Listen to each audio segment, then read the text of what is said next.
Hello everyone, this question appears in class 7th NCERT chapter of algebraic expression. This is 7th question of its exercise 12.3. So the question says that simplify these expression and find their values if x equal to 3, a equal to -1 and b equal to -2. So first part is 3x minus 5 minus x plus 9 is equal to 3x minus x हो जाएगा हमारे पास 2x and -5 plus 9 is equal to +4.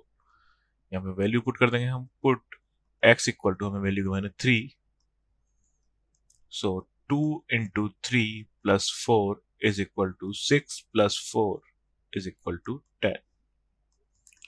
Second part is 2 minus 8x plus 4x plus 4. Minus 8x plus 4x हो जाएगा हमारे पास -4x and 2 plus 4 is equal to +6.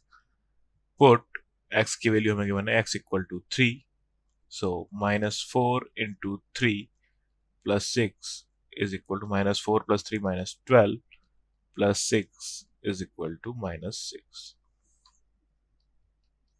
Third part is 3a plus 5 minus 8a plus 1 is equal to 3a minus 8a हो जाएगा हमारे पास -5a and plus 5 and plus 1 plus 6. Put a equal to a की value हमें given है -1, so -1 is equal to -5 into -1 plus 6, so minus minus plus and 5 ones are 5 plus 6 is equal to 11. Fourth part is 10 minus 3b minus 4 minus 5b is equal to -3b minus 5b हो जाएगा हमारे पास -8b and 10 minus 4 हो जाएगा +6. यहाँ पे हम value put कर देंगे.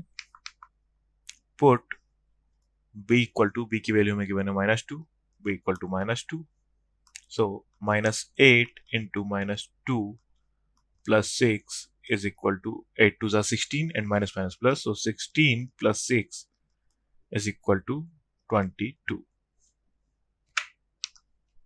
Fifth part is 2a minus 2b minus 4 minus 5 plus a is equal to 2a plus a 3a minus 2b and -4 minus 5 minus 9. Put a की वैल्यू हमें गिवन है -1 एंड b की वैल्यू गिवन है -2 is equal to 3 into -1 -2 into -2 -9. 3 into -1 -3 -2 -2 plus 4 -9 -3 -9 हो जाएगा 4 -12 हो जाएगा -8. So for expression 1, value is 10, for second -6, for third 11, for fourth 12, 22, and for fifth the value is -8. Thank you.